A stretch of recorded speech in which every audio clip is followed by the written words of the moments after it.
الغفور منقولي الجبار منقولي الرحمن منقولي اللطيف منقولي منقولي الرحمن منقولي الرحيم منقولي الجبار منقولي يا الله منقولي الرحيم منقولي الشكور منقولي الجبار منقولي يو جبريل يا الله muna gode ma da abin da kai mana muka duba kudu arewa da duniya ba wanda kamata mu bautata wa fati kai kadai ne gafur rahim zama sujjada ya rabbana alamin maliki yawmiddin iyyaka na'budu wa iyyaka nasta'in na duba abin da nabi cikin da yau da na kai shedin ce kawai na gode ma Allah da annabi ya duba ni tun lokacin da nake jinjiri abin da zan ce shedin durkusan so mu zikiri masani kai kadai ne ba wanda kama da kai ga girman kai ya Allah kai ne sarkin sarakai شكركم لأزيدنكم If you are grateful to me I'll increase your bounty Allah said Allah said Allah said Allah Mungode Mungode So I'm ever grateful Mungode Yeah, that is what I keep saying Allah Mungode Ar-Rahman Mungode Ar-Rahim Mungode Al-Jabbar Mungode Ya Allah Mungode Ar-Rahim Mungode Al-Shakur Mungode Al-Jabbar Mungode Ya Allah Mungode Okay, wani lokacin na duba ta rayuwana ana ta binciken safari ga zafin rana shemi ne kaman butul ce ma mahalci na kai ce farfado in koma ga ubangiji na fada ka she ka shasarin mota ka sare ni rayuwa ta banza da ke gudana ka fidda ni wa musha mene mi yan wa meci Allah sarki many me I'm in my enemies them they what time I progress down physicality but God in my back I'm strong spirituality they make them fear my ability what show baba have the best personality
jama'a har wa yau dai muna kan Tsarin Safiya kamar kan da dazu kuka ji Zulaiha Muhammad da Kailani Khadija Kubura suka kawo muku social media trend kamar kan da muka saba kowane Tuesday da Thursday muna kawo muku political discussion kamar yau kuma yana cikin daisin da za mu kawo muku wannan discussion insha Allah sunana Muhammad Ibrahim Jama inda za mu tattauna da batun da labaran da suka shafi shanin siyasa da sauransu ina da representative na ko guest nan da from both parties NDC da MPP shi dai fara da Nazir Idris kamar kana muka sani shi ba ko bane to wai muna samu wani technical challenge yasa mun take wani short break mu dawo ku kasance da mu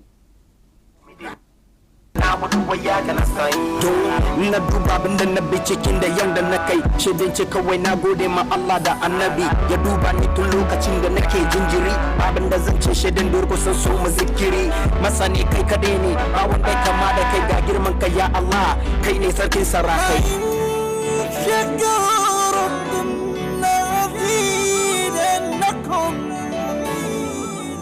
If you are grateful to me, I'll increase your bounty.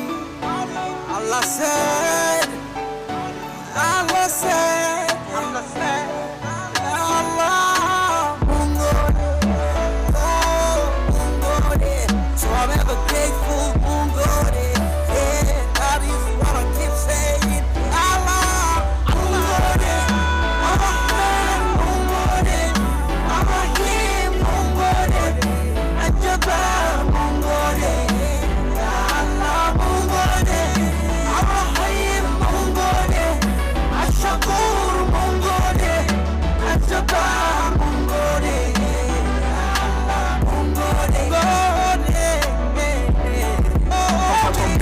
Okay, wani lokacin na duba ta rayuwana ana ta binciken safarishin ga zafin rana shami ne kaman butulce ma mahalci na kai ce farfado in koma ga ubangiji na fada ka she ka shasarin mota ka sare ni rayuwa ta banza da ke gudana ka fidda ni wa musha meni mi yan wa meci Allah sarki many me I mean my enemies them they what time I took us down physicality but God in my back I'm strong spirituality they make them fear my ability oh show baba of the best personality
jama'a sai mu ce ku yafe muna mun samu wani technical challenge kadan halwa yau da muna kan Tsarin Safiya inda za mu kawo muku wanga lokaci political discussion kamar kan da muka saba kowane Tuesday da Thursday sunana Muhammad Ibrahim inda za mu duba labaran da ta shafi siyasa especially inda muke da guest mu from the MPP da NDC za su muna karin bayani kan wasu dai labaran da ya zo muna throughout the week nan sunana Muhammad Ibrahim Jama sannan kuma ina tare da sabuwan baku wanda muke da ta yau sunanta Firdaus Muhammad ita MPP communicator ne yau za ta yi magana on behalf of the MPP kenan insha Allah. Firdaus Muhammad shi mu ce sanda zuwa an ci sallah lafiya alhamdulillah mun gode kwarai da zuwa sannan kuma kana muka saba Nazir Idris Dani Maboy da muka san shi nickname shi ma shine ayawa su East Research Director na NDC Nazir Idris comrade shi mu ce sanda zuwa kamar kan da ka saba Dani Maboy me zaka baka wannan suna muna push agendan nima ka san wani lokaci in ka ce ka fito nima shi ana tagin ka da wayansu ababen da bai da kyau to mu da kuma muka yi kokari muka kai gaba cikin community nan shi ya kamata mu zama ambassador isan haka san ka kaman ga yin da ka fito kuma ga halinka shi kamar ya brand community nan yasa aka ce Dani Maboy na san wani kuma wai da Nima boy kai wa kai ni dati ne sai mu ce sanda zuwa da malam comrade dai sannan kuma Firdaus ya experiencing sallah da komi an ci komi lafiya lafiya ba an gama komi lafiya ya batun politics ne so da yawa ba mu gan mata suna take front seat haka in terms of communication ban sa abin da sa ba kuma sometimes ka san yana game da intimidations ne sometimes suna ganin kamar dai namiji ya zo bai ci na mace ta zo wani bai na aka yanzu ga na shigo lady guda wai sometimes wai are you afraid the guy will overshadow you ina so ko ga na ce no I'm not afraid na wai ya overshadow cha ndi today bai saba na bai sa kin ji wani ga short oh yeah sai overshadow na ba isa ni wannan bai intimidating na at all so na encourage women in now I think ya ci mu yi more of education ya ci mu educate women in nan a lot sai dai wa samun ladies na special zangonin mu su zo su shiga siyasa da sauransu kuma na gani kaman sometimes inda me shi na son yazo the advances da ke zuwa from mazan nan shi bar me shi ja baya isa ba gan wannan perception yana affect ku matan yana affect mata and because of that inda ka ga kana cikin politics ma na gani kaman you know ana ganin ka wani iri kamar tana cikin siyasa da ai wanga dai matan kowa ne ka understand kuma ba yes that's very bad wannan bai sa mutane da yawa suna jan baya cikin sabar matan da ke cikin ana gan su hard kamar wani a cikin hard girl ne lakana wani hard girl wani hard girl amma bai ce haka bai sa ya su dai wannan mu education ya ce matan mu zongo especially don samu communicators haka yana da wuya yes isa ya ce mu samu programs da mu empower women nan a samu kamar manyan cikin zongo musulmai da suka ci gaba su zo su yi magana kamar su a tattara su a yi magana a educate kamar wanga abu ya ci ku sa kanku ciki saboda mu samu equal representation in the political abin ganga sin to mun gode kwarai Firdaus Muhammad kenan na san ta zo ga dai ta fara zuwa kenan insha Allah a farko sai mu fara dai da issue kaman cikin last week kenan kamar kan da muka sani NDC especially 3 MPs Haruna Idrisu Muhammad ya riga Blakwa sun kai issue batun e-levy din da muka sani yanzu ya zama kaman ana flog horse nan ne halwa yau da ba karewa batun e-levy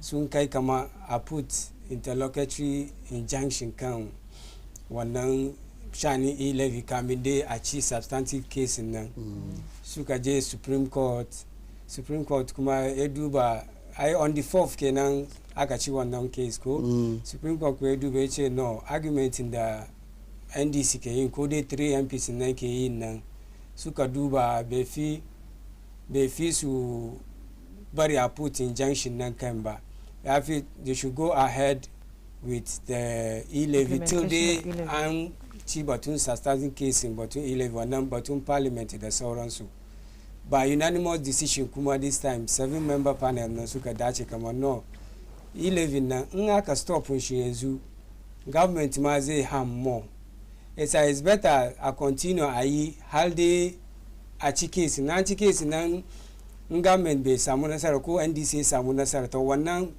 GRA su refund wannan kudi su ba mutanen da suka bata ko kudin su ya shiga cikin e-levy nan amma yanzu aka stop in GRA ko government ya ci nasara kan e-levy nan kudin na baya zuwa karo wurin mutane ba gan kamar Supreme Court they made sense in their judgment na ko ruling nan in the unanimous decision da suka arrive kan wannan fara da kai comrade na farko dai shin gode ma ina wish wannan suke duban mu a gida barka da sallah na tamanci sallah lafiya kuma Allah ya sa mu gan sabon shekara muna wasu lafiya kuma sa mu mai azumi sannan kuma iyayenmu da ke gida ina wishin su happy mother's day kasa yayin mu na kokari taimaka mana su suka taimake mu har mu kai inda muka kan ganga sai sa ina gaida kowa ina gaida mutanen nima abin da dai dan ce batun topic ne kawo ganga kaga last week da muka ko last 2 weeks ne na ce maka yanzu akan ganga mu NDC mun san kaman there is no way wani case NDC dey win as far as garin gana concern an kafa da haka kuma da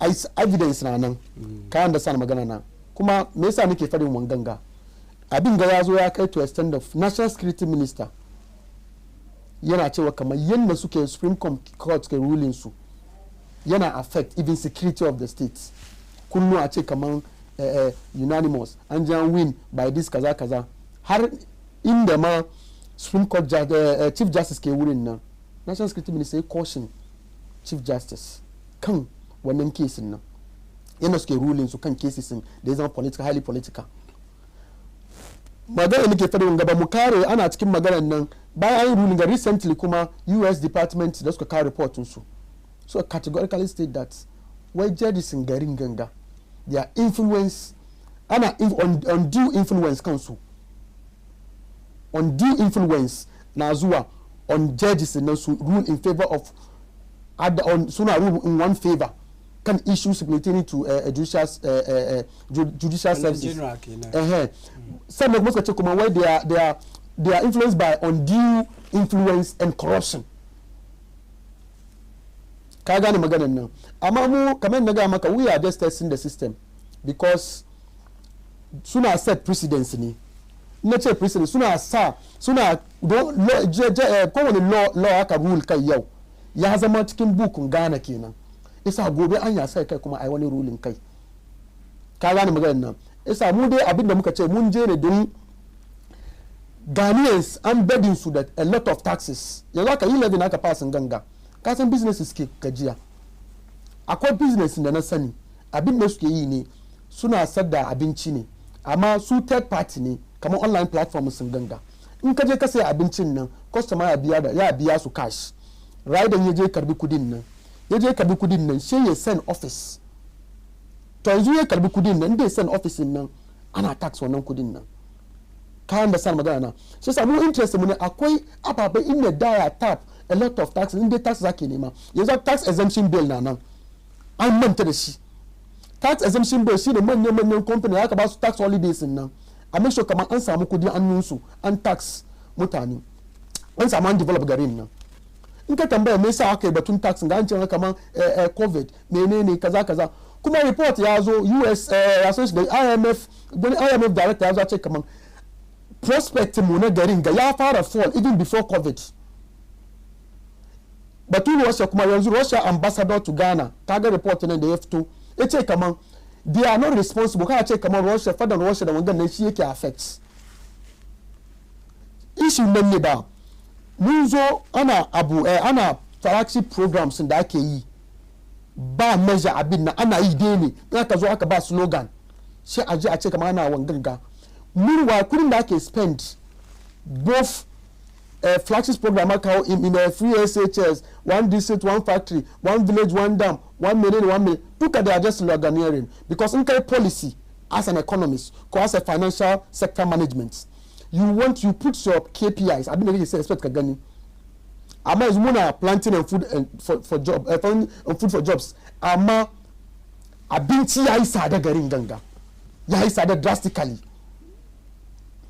Ana ya so shi one district, one factory. Unemployment rate ya kai highest in our recent democracy wanga in the Fourth Republic ba taba samun ba ana ya sunan shin ganga free SHS da muke ganga yanzu an yi free SHS to extend ba plan ahead ba ya biya kudin abincin mutane da teachers training college wanda suke as a university ba su biya school fees to extend mutane over 600 shi sa irin wayan ga ababai da government na zama kamar da ina exploit kudi ne our tax to GDP ratio highest in the history yanzu kudin da aka garanci garin ga government ne ranci tun independence har yau ba taba government bai zuba ranci wannan ba amma government garin ganga mutane na wahala yanzu da muke maganin ganga bayan ana batun wahala an kara taxin nan most recently ga kuma da kara ruwa PR association nan da wata Ghana wata company suna nan over 330% a kara mana kudin ruwa ana suna propose ne abai gwada kaman amma sun kai PRC ba su kuma kade ba ECG kuma sun kai over 150% suna ma kara kudin ya sunan shinganga sai mu tambaye kanmu ba is it that ya sunan shinganga sector da muke both wanganga ya sunan shinganga is they are not aligned with the ministry because the ECG and the Ministry of Wanganga, Ministry of Energy, and before they come out they have spoken to the minister. They know the state of the distance. But who are not sales who then they are just an agency under the ministry. It's like before so kai wani wanganga they have already discussed the minister. Ka gane magana sun discuss the minister dan the issue da ake face. We are going to reach to extent of even our power sector has become we are even now going to that an ba mu wani kaman in ba mu samu kara energy capacity mu ba we are going back to doom so. meanwhile the government has not made any investments as far as the energy sector more concerned. Ga batun ya sunan Shinganga any investment ba su investment ba su komi tun da ba su kara wani yawan gaba ya so na ce investment abinda nake nufin na ce investment shine kamar an kara megawatt kaza cikin energy sector mu amma ka sun ce kamar we are into what excess capacity. Meanwhile recently minister akwai ya sunan da ya form committee da ya form suka audit energy sector mu sun fito da kamar in ba mu samu mun kara energy capacity mu ba from 2013 to 2003 2014 we are going into because we are not able to meet the energy demand of the country. Some demand every time in our yes. Previously we had excess capacity. Recently ma ba muna kuma export muna ba recently ga da muka yi maganan ganga cikin wangan da ya sunan Shinganga bayan ya je yayi where we had the excess capacity and we are paying some amount of money, huge amount of millions of cedis in it. But yanzu reporting the FT by the the committee da minister na poye form. So we've told the report kamba we are into deficits. Kaya ni baba kuma the share reporting the share FT speeches about last 2 months we speeches. She say muna cikin garin da the government soon ba su taba samun wani kudi da ya kai wangan gaba yanzu aka suna da akwai energy fields na aka ba su kazo suna benefit sun dip their hands into the consolidated fund da aka aje ma mutane ya san shiga mutanen future yaran mu da zo su ci sun dip their hand into it. Garin people are becoming impoverished kullum muna becoming impoverished yanzu ganga batun transportation komai yayi tsada komai ya yi sada gari ya samu ishin mu ne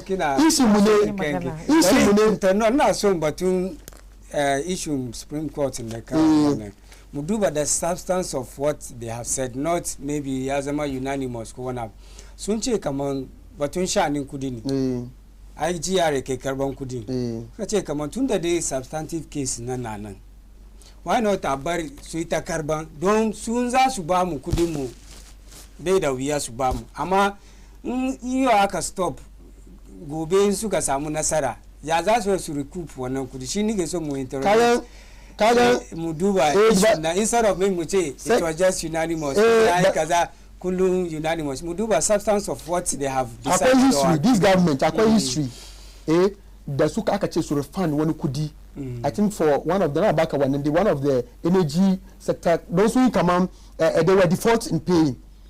They were supposed to pay them money but su biya ba sai aka ce su biya and Minister of Finance diverted the money in other sectors ka gani magana ne so it is like ban yanka bakin ka first day nan da wasu issues wasu aka deduct su wrongly na ji GRA they are paying those people kadan ba batun refund ba no akwai na case time value of money time value of money once it is yau ba shine once it is gobe ba wo ka understand magana na time value of money kuma the minister the one the government has a pedigree of in aka ce su refund kudi ba su refund there is a history to that ka gane magana ne sai aka cire Supreme Court suka agree kamar 11 na maybe they go through the right process ba kudi na samu mutane wanda aka samu GRA sofa kudin da suka ba mu ko sun samu kudin nan ba su biyan da time value ne wanga time value once this year ba once this guda gobe bane ya kan gangami business nake ga maka magana nan 11 ga yana affecting su don kudin da suke transfer day kawai ma more than 100,000 Ghana cedis kan da sa magana na imagine da biya su time value of money na fadin ga inda ya take su ko mun sai na case nake ya run even 1 month ma money inda ba su an biya su da interest ne ka gane maganar nan ya affect ba zo wurin Fidos na ga ka exhaust time ka yasa Fidos wani ya ce one unanimous ko too many unanimous decisions ya bari opposition na kaman magana shi na da ba su da trust cikin judicial system especially Supreme Court kan wani case ya je wurin ma ba su da vim kaman sun samu nasara ba su da case ne yasa wannan ba ga kama zama problematic kama a ce ba wannan trust cikin Supreme Court ko da judicial system ba su da case ne ba su da case because inda suna da case in fact ba court ma ba yan gana ma an saya bayan su kaman gashi nan and shi da kanshi he made mention of kaman 1 city ba shine 1 city gobe ba it means duniya na move forward And these issues of kaman komiya sada na ba kaman Ghana kawai bane wo. It's a global thing. You are a researcher, so I expect to read more. And they carried even co US ma in Europe ko ina komiya offense as we develop now things na change. Development na set in. Things are getting harder. Can't understand, and it's not only Ghana. Kuma yayi magana ya ce kama wai batun yi levy ana deduct kudi. Ina so tambaye shi kama yi levy nan. We have some people called bank. Kaga ni momin mu da ba su kai kudi bank. Can't understand because su da kansu ke aje kudi wurin su. So ana reference to kama da bank. So ba su shani bank su da kansu ke keep kudin su. So da aka introduce mobile money. Mutane suka start venturing into FNC mobile money. Mobile money wani na mutane da wana da wallets. Come about because MTN mobile money, Vodafone mobile abinganga, Vodafone ka su da sun provide some bank abinga da mutane da su save kudi without even going to the bank. Can't understand. So mutane da she ba su biyan tax nan duka. Now there's transparency. Everybody is being taxed. Can't understand. Ba kamar lalle she wanda ke dokan kudi shi na zuwa bank kawai ba. So wannan na koya widen tax mo. He was talking about issues of unemployment. He was talking about issues of nde ba mu duba ba mun koma dum so. It means NDC didn't even manage the country well. Maybe they manage. No. He said it that nde ba mu duba da ke mun koma dum so. And kuma cikin dum so muka fito. It means soon nan da kansu ma ba su hold abin ganan da kyau ba. Can't understand magana na. Ni I'm actually countering him on what he said. Okay. Isa da ke magana nuka shin na ji abin da yake fadiwa. Nde ka ce mun koma dum so. It means lokacin dum so na ne in koyi. Can't understand. It means lokacin dumson nan sha akwai babban matsala. Amma don yanzu ba mu so mu koma cikin dumson nan kuma komi global issues komi labin global abin ganga ko ina yayi karfin nan. Wani ya ce global issue ga ya zama kamar excuse waka ne wani it's never an excuse. No, it's not. Ana ba haki ko mu ce maganan da yayin nan. No, maganan even when it comes to oil nga da yazo yi yanga. Kana gani kamar ko ina ne ba nan ga kawai bane. Can't understand. Kuma yana magana wai ya ce Russia abin ganga ya kawo mu da kan mun san kamar su ne da FNC. Soon the major events culture da suke produce muna oil. So in there akwai issues akanga kasan kaman definitely it will affect us. Can't understand. Affect the ya affects mu wannan ba wai bane. That is the fact. Kuma batun unemployment da yake cewa ka mutanen mu suna jin jiki kaza kazanga. Ka gani mobile money nan da aka kawo nan. It's a ya zama abin da ya zama perfect ne. Da su ya NDC ma sun dawo da wannan abin gane. Because they are not digital abin gaba su digital abin gaba bisa mun da muka yi so much fencing muka yi so much learning in digital abin digitalization mu muka ga kamar no this abin gaba ya zo ya help gare mu ya zo ya help country ga because inda aka fara include kowa cikin tax it will actually widen our tax base. Africa so wani ya ce it's a lazy approach to carbon tax kamar mobile money na nan there's a means of carbon sending money government tax is a machine da kamar maybe 5,000 ilavi kawai in zai circulate kudi ma around da wasu business ilavi kawai ya ci cikin hale wanga ba gan kamar maybe da sun samu ko maybe rate nan ma an ya rage zo kasa ko dai su samu 1.75 na ka rage zo 1.5 isn't it kuma ya kashe wannan digitalization agenda da ke fadi so ya kashe wannan I don't believe you don't that. Subscribe to that. No, I don't subscribe to that because kagani how many years have people been going away with taxes? How many years? People are paying taxes. Ana pay amma mutanen da suka zama suke cikin na magana ga mutanen da ke aiki ake biyan su. Ka understand su sun biya tax sun biya baba duka yana cikin taxin nan. Amma like I'm saying momin mu da suke aiki duba akwai mutanen da ba su aje kudi ba kamar sun fi masu aje kudi ba ku binga kudi. Masu aikin da ake biyan su monthly ga nawa suke samu. Amma mu da ke gari suke aiki sun fi samun kudi in mai shi za a kamar ba kudin da momin mu ke da shi ba karamin kudi bane so it's like it's a way of being transparent kamar kowa ya samu ya biya tax can understand without being biased ya zama ya bring about and then ya kuma bring about inclusion everybody is included regardless of what you do regardless of where you are coming from, regardless of the work or the amount of money you send. Nde ba kamar ya kai 100 Ghana ba. Wannan ma ko ya zai kace baka send 100 Ghana. Zuwa ka zo ka send. So yeah, but everybody is included in the tax. ba ci da kowa ba, nobody is exempted. By affecting on businesses, the small scale business, the sauransu, SMEs, da sauransu, wanda suke rely kan mobile money. Ai shi yasa yake cewa kaman the more ake biyan tax nan yana widen market. Government na doka yana gyara gari, yana widen market. So wannan kuma ya bar mutane kuma su suna samun income, because as abin ga tax nan ke widen nan, government na doka yana build infrastructures, yana kuma da more ake build infrastructures, the more job opportunities ke zuwa ma mutane, ka samu kudi ka biya tax. Ka understand?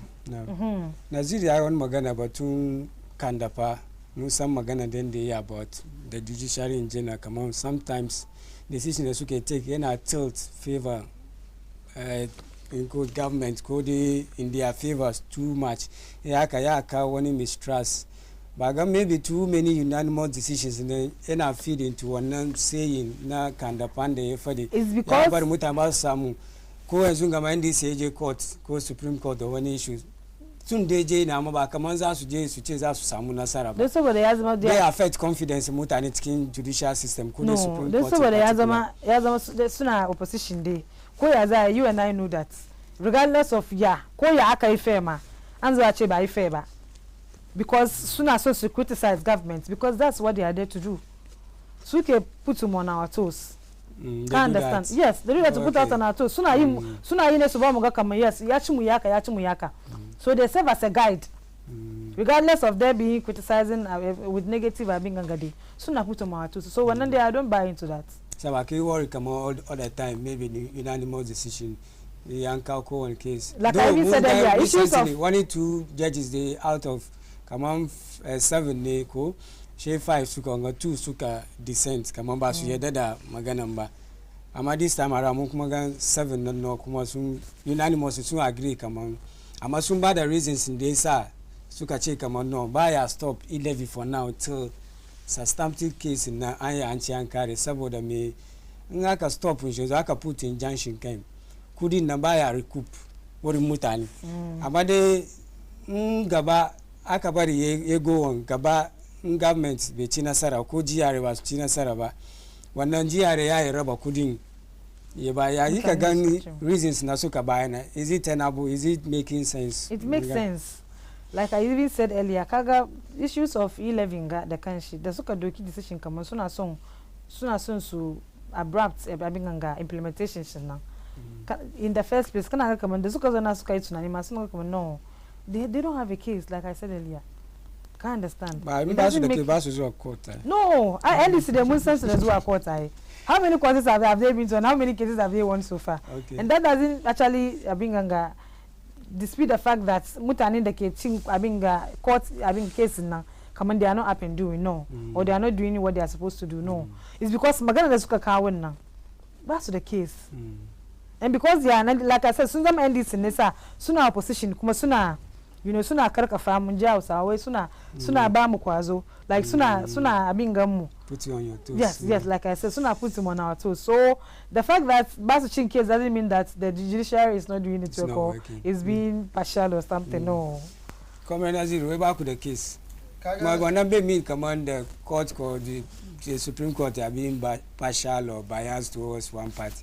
It's just that case in Kundan, like it's not tenable. Basically, that's what she said.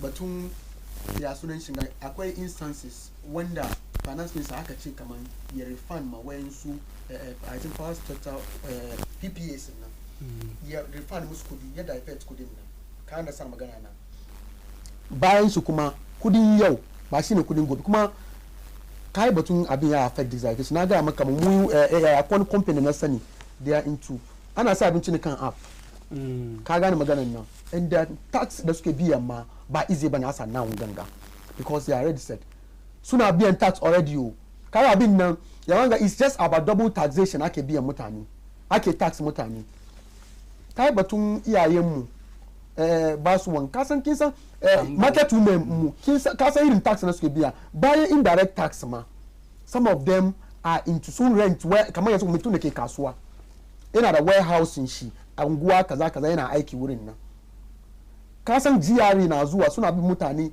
in kana da shago kana wurin nan ka baka biyan bayan ka biya AMA wurin nan bayan mai da aka biyan nan GR kuma na zuwa round ina make sure kaman koyan kasuwa ma ana akwai da ke da su table stamp tax kana so kai ka je kasuwa ka find out ka shiga kasuwa akwai da suke da table stamp tax assembly nan na karba ba banda assembly ma GR da kai suna da wangan da suke baka na stamp ba ya wani kaman ka ga an yi shi dai round ne hakan ga suna zuwa kasuwa ana zuwa kasuwa a zuwa make sure kaman ana karban wayannan wannan kudin na wurin su banda shi ba indirect tax na ke biyan indirect tax yana kan komai da muke consume in ka je ka sai sikiri aka akwai indirect tax kai sai san ka ce on bank kaza ka ba ganga kana maybe kana so je kamar ce masu biyan corporate kai specific masu biyan corporate tax amma suna da tax na suke biya in ka shiga kasuwa ka fara kan kamar suna zuwa ana karban su kudi bayan kudin da suke biyan ton da suke biyan suke finance project works in assemblies. The question is kayan da ka yi tax kamar da na ga maka taxation way ne da government ke karban kudi hannun mutane fiscal policy measures ne isa government ya zo in ya kakan government ya zo ya tax mutane it means that government na so ya karbi kudi hannun mutane kenan amma government in ga Bank of Ghana ya circulate kudi da yana son kudi ya shiga hannun mutane kenan yanzu aka fiscal policy measures da government ke implement shine kamar government na so ya karbi kudi hannun mutane kuma da government ke yin nan bai yi shi at a time when there is excess money in the system ba wo ya yi shi at a time da mutane na gajiya kan da sa magana na mutane na gaji mutane na wala mutane na complain batun komai na karuwa inflation ya kai highest to inflation da muke cikin ga inflation ne kamar karawan kudin abinci ya yi highest tun 2011 ko menene 2019 the highest since 2019 inflation inflation is about 19% ko wanganga sannan food inflation is about 23%. It means that kudin abinci ya karu by 23%. Kuma recently ganga kuma kudin lori ya karu and other things ya zo increase inflation kuma isa kai yanzu ba mu san wani policy NPP ke yi ba because in kana wani policy ya kamata ka san kamar okay komai da tamun shi ake komai da tamun shi inda ka ka one time muke ciki yanzu an ganga salary increment ya increase by nawa and inflation kuma ya increase by nawa in ka salary increment is less than 10%, inflation is about 15%. It's inconsistent. Kaya ne magana is inconsistent. Ka ababai yayi wanganga yayi sada isa baka do akwai mu inda zaka ga tax mutane shine mai tax exemption bill nan mu advice na ba ta government ne ya duba tax exemption bill wanda ya kamata a fara taxin su ana tax da ake ba su tax exemptions nan because yanzu haka ana tax just like you are taxing the poor in favor of the rich. Ka gane maganar nan kana tax poor nan kenan in favor of the rich amma ka duba tax exemption bills businesses da ke zuwa ake sa su ciki yanzu haka ka ji kamar an ce kamar an sa tricycle assembly menene an ba su one district one factory and that one district one factory now it means that they are going to import some of their input for free. Meanwhile that one gun is existed already. It's another kind nan in so ka ce mun kamar okay dan ba ku wanga abu ina so increase employment by kaza kaza and it should be measurable. Aya at trace ba ka duba abin da ya tun exists sai ka ce kamar kana ba su but you look at the productive sectors of the economy.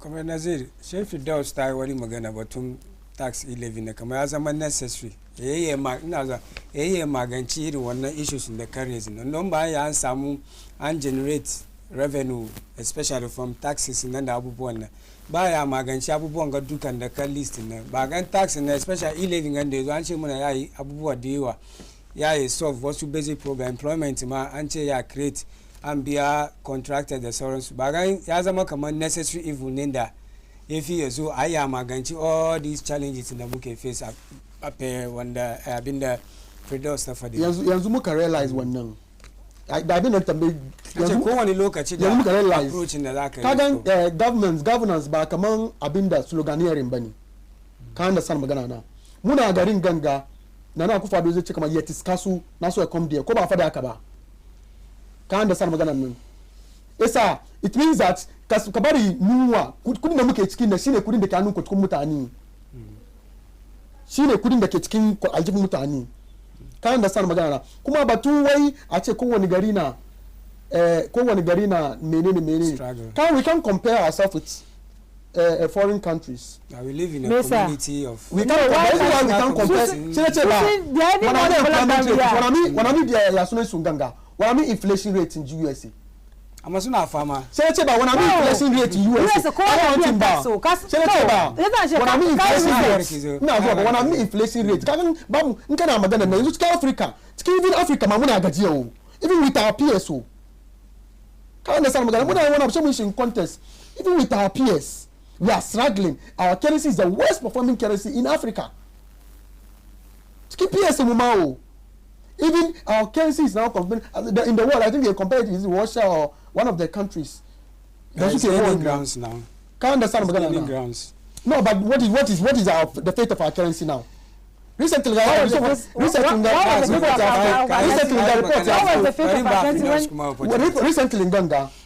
Ganga, when they have to, grading currency, best performing currency in Africa. We're not in the first 10. What was the fate of our currency when NDC was in power? What was the fate of our currency? No, talk. I catch it. How much did you? No. Hold on. Dollar to CD ratio. Catch me, come on. What's the fate of our currency? Yeah, go. What was the fate of our currency when NDC was in power? Kacha kwa nado ya che discuss so come the yes. To abin dem nado be so yesamu Ghana ke sa ka abin tax. Do because US there's no way that good from tax. Unlike Ghana muke gudu da ababa dewa. Ghana like we go out with so many things. Tax ma de ma bobo inde ba kaman kana corporate abin ganga institution kana aiki ba. Baka biyanta kacha sikiri. Nde baka je ka sikiri babban ko to ko ka kana manufacture ko kana abin ganga kana finance kana import ba baka gani the impact of tax amma don ana son a samu transparency she yasa aka kawo wanga tax na regardless of the little amount you have ka biya tax ka understand magana na abinda na da bai son abinda she NDC lokacin da muke abin ga NDC ke power na da bai son the same thing ya fi she yasa na da yin levy okay. Ka understand those komai samu ya sassauke muna komai ya muna sauki duba 11 ga nace muna kada amuna gana yi bayan zai zo ba mun ga abin da zai faru there are so many abin ganga benefits da mu samu cikin 11 ka understand ko inda jiya ya samu ka zaka na da wannan kudi I invest just this few days da wannan kudi I invest back into the economy yaji jiya na ce wait for just 1 million Ghana cedis more than that. Kuma kin san projection na government sun kama 7.something billion for the year. To ka ga first quarter na ya wuce shi ba shi cikin kenan. Very good. Already I missed target nan kenan.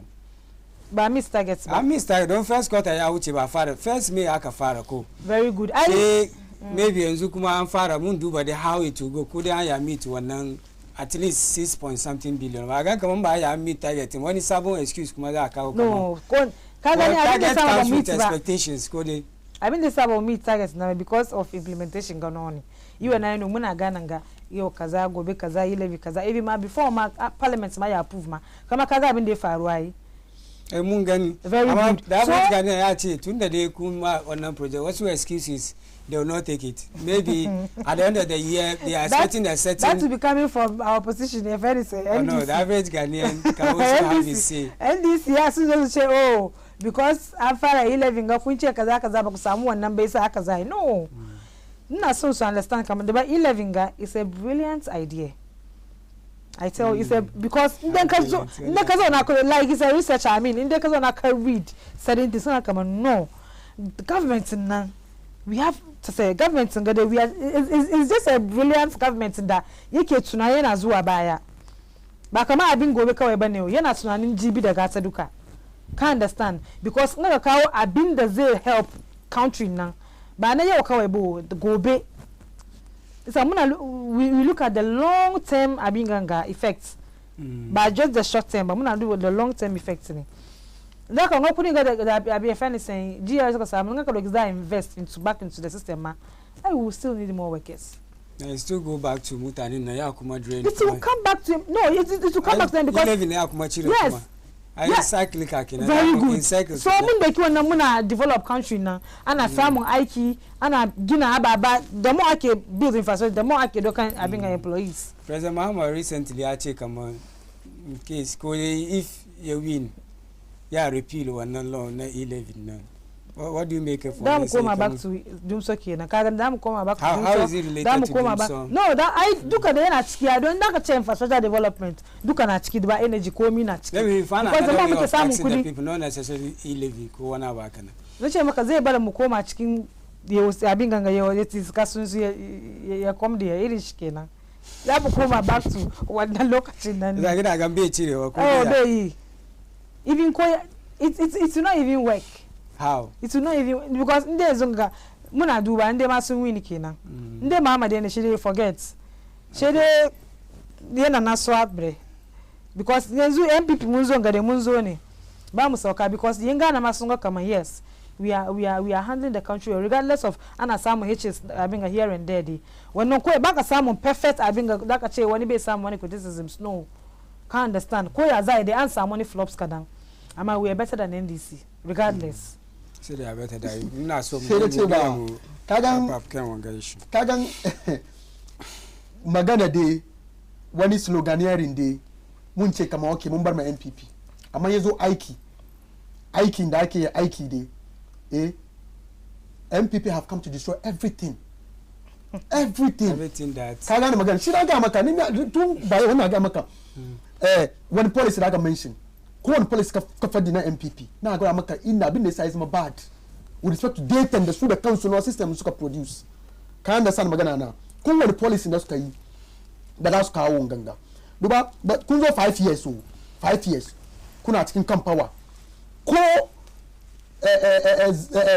ganga 1 megawatt da ya zama na electricity ba kara ba extension of electricity to villages tambaye su na suka yi ba ku extend electricity to villages ba amma still an fara ba mu wani company we are going ba mu rocky mun fara zuwa to extend mun kowa back to lokacin da muke da dumso ka gane maganar nan akwai da ka ba government kudi za ka ga zo ka kuma ce aka ba government kudi so it means sun na ka wanda san magana ba ni na bet ai ka ba kana abin da kake faɗi aka ba government kudi it means ni na handle ka aka ba government kudi ni manage country well mun manage government ko zo 5 years what have you done?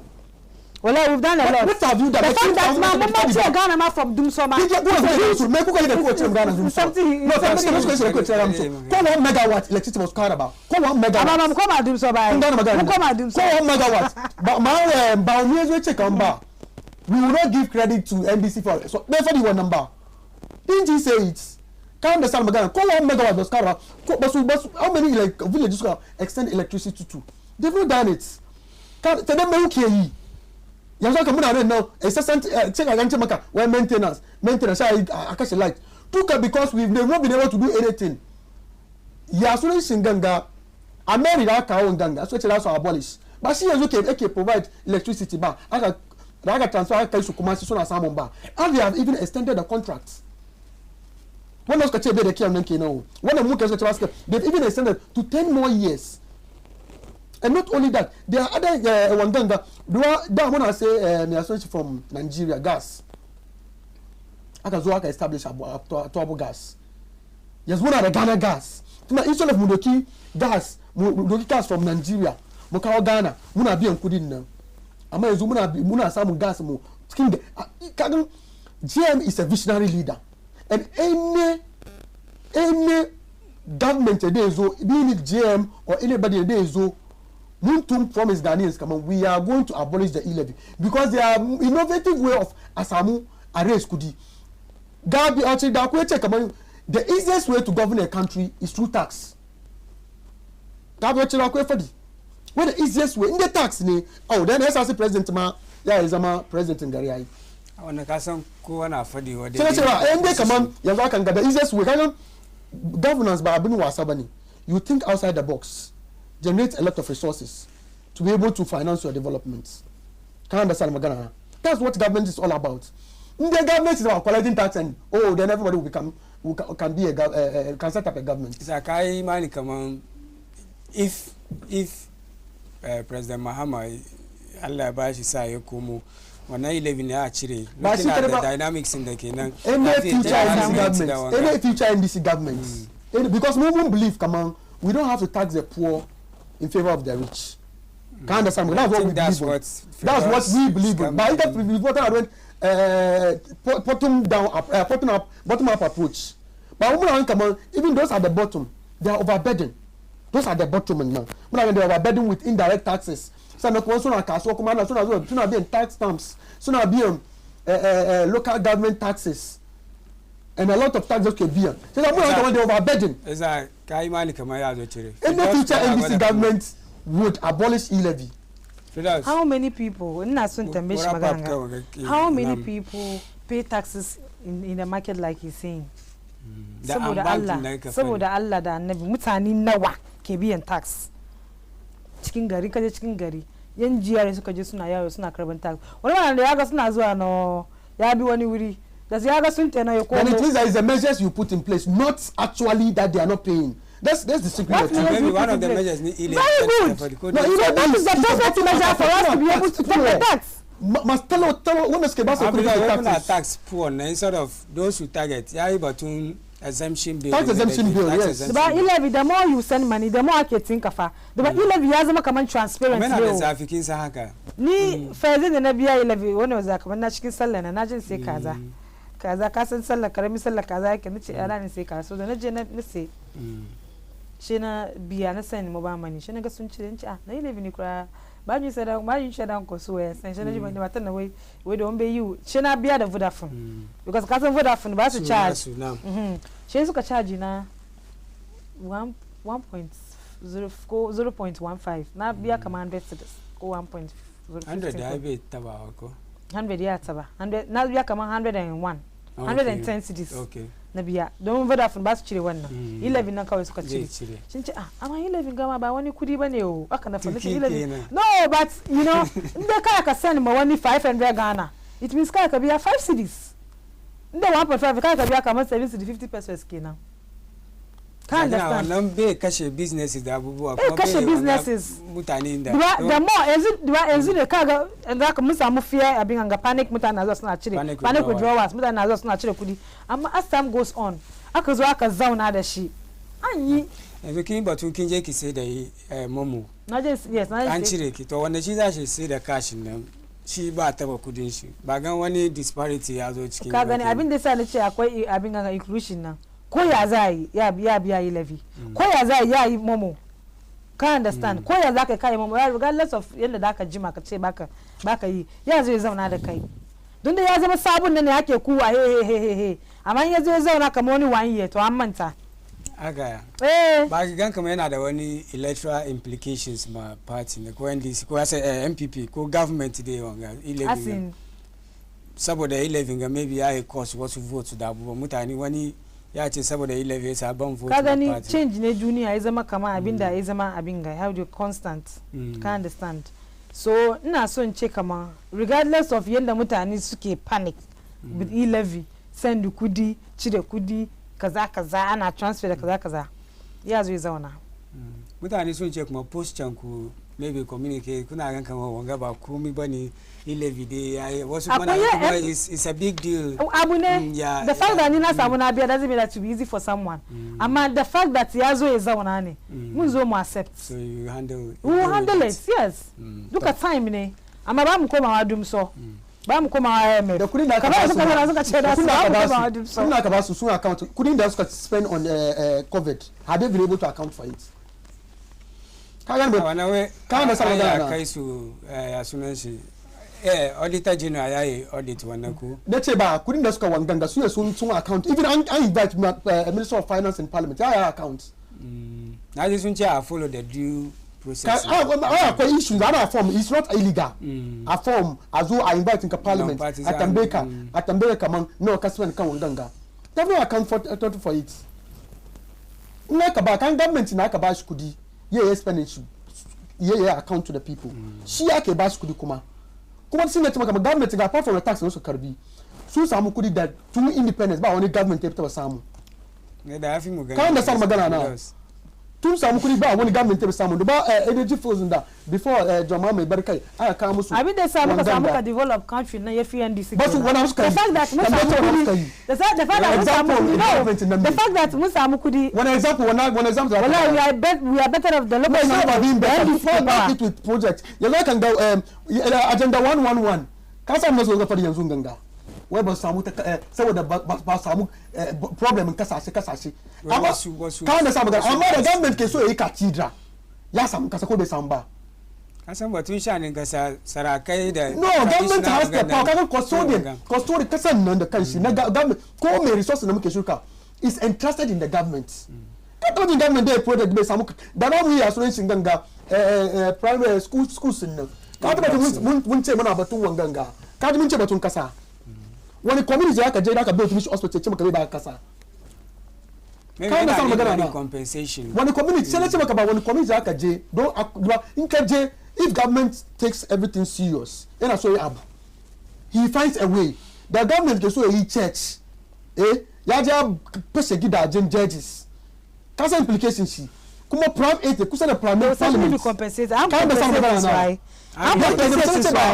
da yake neman yayi wanganga amma da ke neman hospital bai samu riba hospital ma da ke labadin ganga la aka ja aka fasanga kaji mutanen sun tashi suna fada kaman an ba ga hospital ma an ba ku an fasa wurin zo ku hospital ma ya zama problem kan government ga is so much into consumption the government is so much into consumption saboda me what they are going to get into the consumption now Firas, final words ki kai wanga issue da she mu ci gaba issues in 11 nan the fact na ce change is constant ko ya zai mutane sun zo to come and sit with them they will get used to it so wannan day and Ghana should watch out the government is going to make very good use of this 11 and from next year they have regardless of what the NDC people are saying Musa there's no way they will accept it and they will still accept it soon accept because 2020 I mean mun kuma win because yan Ghana sun ga kama mun manage country na da kyau ba su zuwa su doki yan dumso ba su zuwa su doki yanda wasu kansu ya ti kansu kuma da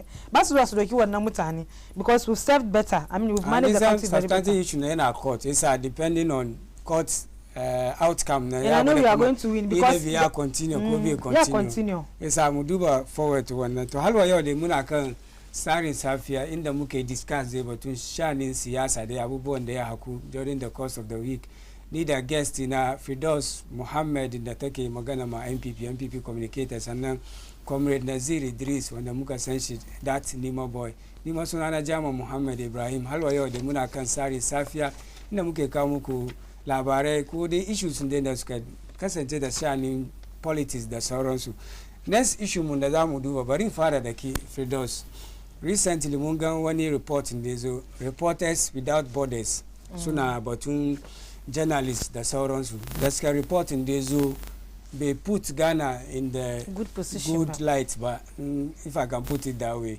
previously in 2021 kenan position mu now was 30 I think we are on 30 shin zo abin ya kuma koma ya jump page 60 ika duba because of wasu factors da suka duba report and they categorize them akwai political indicator akwai economic indicator akwai legislative indicator akwai social indicators and akwai security indicator on the security na wurin nan eduba batun da journalist safety kenan where journalist safety has deteriorated sharply in recent years.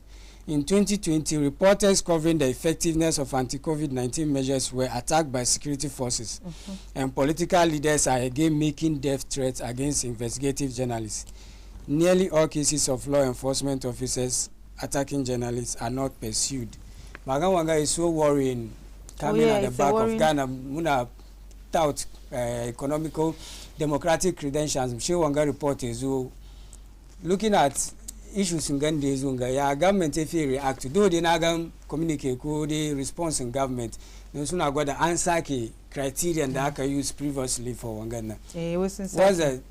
What should this tell us about the country and our democratic Wanga and then issue of journalism that they come under attack munga journalists they was to the issues in su come on attack in the line of their duty. I think I read about it a couple of days ago. Na read na abinga sunzana kama way the fact that Susan kama Ghana doesn't joke with its democratical abinga. So in the issues of journalists these reports of people not being able to express themselves in their duties, what they are supposed to do when they are being intimidated, like political influence and all that and then other.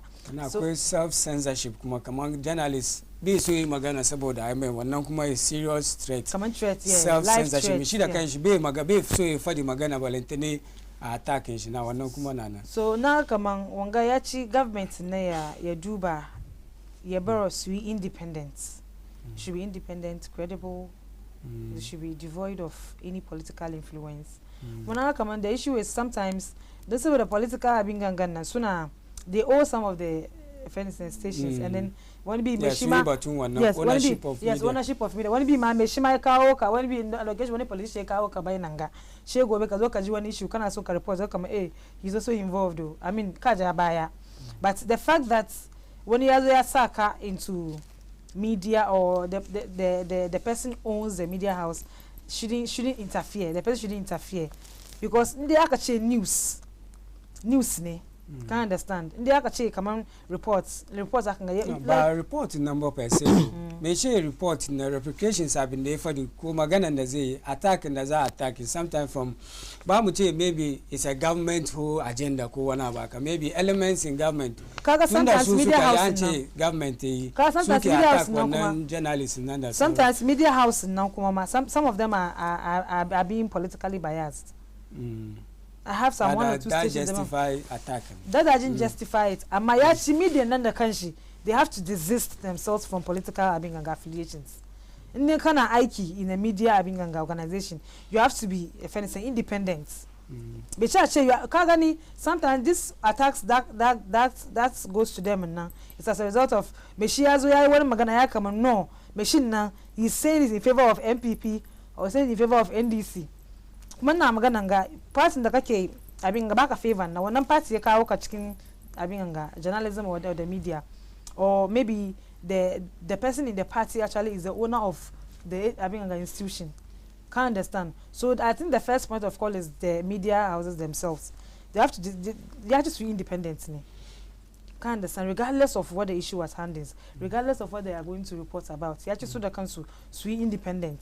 That's the first point of call. There's okay independence. When then they come and this year soon buga bias soon fairly and they kamata. And this MPP soon fairly in the kamata. Soon I want nama aftermath nani shimuke duba. I'm going Allah ji ganshi mai swale they did an investigative piece karshen shi mun gan kaman ya rasa life shi halwa case na baya an wanga to wanga ke kawo damuwa especially young journalists me shi zai fadi ma yana so yana kaman attack halwa yo baya an samu wanda suka yi ma Ahmed Swale wannan mugun aiki ba family nan still ma ba su samu wani concrete information haka regarding arrest ko dai wani prosecution ko wani ba maga wannan ke kawo damuwa journalists ba su suna aikin su kuma garin da journalists suka yi timid kin san garin democracy nan bai cin gaba haka if they always feel threatened kaman na fadi haka zai happen kin ga ya kawo damuwa ya bar bin enrich democracy mun nan ba ga kaman government ya fi duba wannan perception na ya cire ko dai ya cire wannan tsoro cikin mutane sabta wasu sun zo suna defend amma ka duba it's happening wasu journalists suna tsoron za su yi magana especially about government of the day wannan dai gaskiya ne sai government ni dai da na abin ga recommend kaman government ya duba wannan sector nan ya duba ya make sure kaman komi regardless of where abin ga the party abin ga you are coming from now you have to work diligently, you have to work independently, they have to be allowed to do their work. Environment. Yes, they have to be given that if anything serene abingan na so samu su yakins without any panic or fear or any threatening or something. So I think that one ka gani report nan ko na san ka read abin da worrying ko dai it's a matter of concern. Ka understand magana na it's a great matter of concern kuma mu abin da is a matter of concern to extent of muna da president who is an human rights lawyer. Ka understand magana na at that time nan kuma ne we have the worst rating. Even journalists are crying for their lives. The issue is, I think some journalists have voiced out their concerns, their issues with the government. Do a munkai one instance about journalists have to be flown from Ghana to South Africa because of safety issues. But when someone look at the journalists, yes, we attack president directly of corruption. Journalists in the country, the way he was called and asked if he needs security just to protect him. Journalists in the country, I even feel safer as a then when we don't have human rights lawyers as a president. And my soon argument in Ghana come on soon sake. But the issue is that what is the response? Maybe affect. What is the response? In 2018, Kuma government in Ghana is move first, one of the best in terms of. Do the one ganga, do the one now. But stop bit recognize some on baby was beat out of NDC bow. Also some first, but beat out of NDC bow. Can understand Magana? The beat out of the 30 that they got wasn't good though. The 30 that they got outside 2021 at least first in 2018 Kenanko.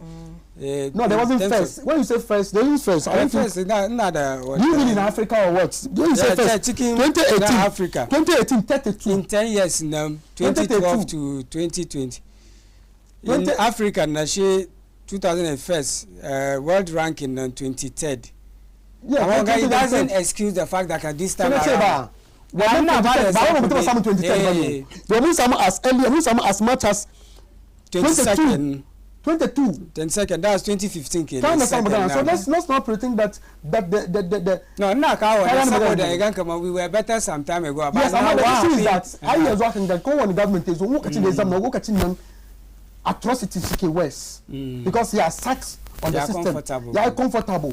Kind of when that's when there's a challenge machine. That one day the journalists came out. They came out and they vent some of the issues they faced. So let's not say that okay because unchanged modality but the issues have journalists come out and spoke against it. I one journalist in the very popular journal why she will not cover 2020 for election because she's afraid for her life. Can't understand Magana now. So that should be our worry because you are a journalist. And whatever happens, you are on the road. People see you on the television. Because someone that can meet Can't understand Magana. So this is a matter of concern that the president should be interested in it. At this time, that even the Minister of Communication, Minister of Information is a former journalist. So he should know better that this is the issue that is facing Wanganga. Come on, the instant like I'm form where commission let's do intimidation journalists that we are even experiencing more. Can you understand Magana now? So the issue that we are having a big challenge, people have been intimidated. Ahmed Swala is one case in number. Come on, they even answer Mutani the Skoska. Answer Mutani the Skoska outcome. This is the challenges they are facing with respect to issue of security issue. Even Ahmed Swala Musa when the Skoska vent informations on the internet account Mutani now. I'm asking about Musa bin Nakaiba. I just want to say emphatically, come on. The room is worse than it used to be. On every front. Kuma evidence ke ganga the evidence ganga. On every front, the room is worse. Mutani na journalists na afraid of sooner. This time we some movement of journalists for media. Kanga one journalist after now. Recently, Captain Smart, Musa bin Faro Angel FM. He left to live in Angel FM. When he was AK can show AK Wanganga aka college. Though issues I feel journalists they have to be responsible in their reportage, in their utterances. No, you have to be responsible. They also come with a certain duty that if you inform, so educate Mutani. I'm also irresponsible, but to educate Mutani. What's one I got? It's not a government position that suke attack. Like maybe elements, communicators, unknown faces suke one. It doesn't represent the government. One issues now. May Zaka for the come one in terms of responsibility in journalists, kuma position of government. Kagam, I question about Mutambe Kamukamba. When you are Magana, come media house. Is there avenue to deal with the person? No. That's the question we have to ask ourselves. Is there avenue? Can't understand Magana now. It's a mutual welcome on the Magandam. What they will do is, I'm not as I get one the person can take me to court. Can't understand Magana now.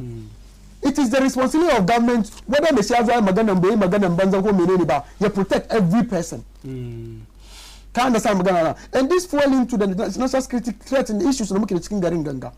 Is there avenue? They come out and resolving. She said, we shouldn't take excuse, come on, oh, Messiah come out, menene. We have freedom of expression. We may violate freedom of expression. You take him to the courts. Acquire Munada. When I repeal libel law, the libel law has been repealed. It's only just take him to the courts. Appropriate. And then they are fine, come on, a charging. There are others who can do Sunzo court. That kind of a charging. She said, there are forum that Kamata, Mutunka, Kama, Yan Magan and the Bay Kamata. You take him to the right forum and you will be charged. Babaka Zuaka, you threaten journalists to a extent of putting their lives in danger. Journalists have to be flown from Ghana to South Africa because they feel unsafety. Journalists in Atafia soon after they are in the security now binds because soon anything can happen. Just if you don't take care, Mutum, journalists are Magana. Magana, because because they are threatening journalists. Journalists have been threatened. I've been most of the journalists in the country have been partisan. We are journalists. You have to be independent. Because we see quite a number of threatened or attacked. Yes, I've been like so good. Justify when they attack. Justify when they attack. Ama, and they kind of like we say, you have to be objective in delivering your political journalists. Sooner, it doesn't mean they should be attacked. They shouldn't be attacked, like I said. Ama Kagani, the first point of call is journalists in the council. Ni akwani mi da we na do washan kama no this having a TV station they are on this part, they are on this side. So when they can cause a journalist but chika yi aikin nan aga kama no you are on this party ba you have to say things just as they are regardless of the party ko NDC yes. So nina kama that is the abin da sa mutane kama like I said na zai ba san kama wani bi bana TV NDC ni ko MPP ba shina go na zo kama kuna program program ga da yamba na TV NDC ne to wannan ke bar hankalin mutane na zuwa kanku so first na journalist nan da kansu ne or the media house first na media house ne ke fara bring wannan ababan su ke bar hankalin mutane na zuwa kansu kan da commission government ka gani akwai mutanen da ke take care of those things like I said but in the first place na yachi journalists na the media house nan they should know their duty. Fine, soon know their duty, but not hold brief for I soon hold their duty. They can be whatever, but the replication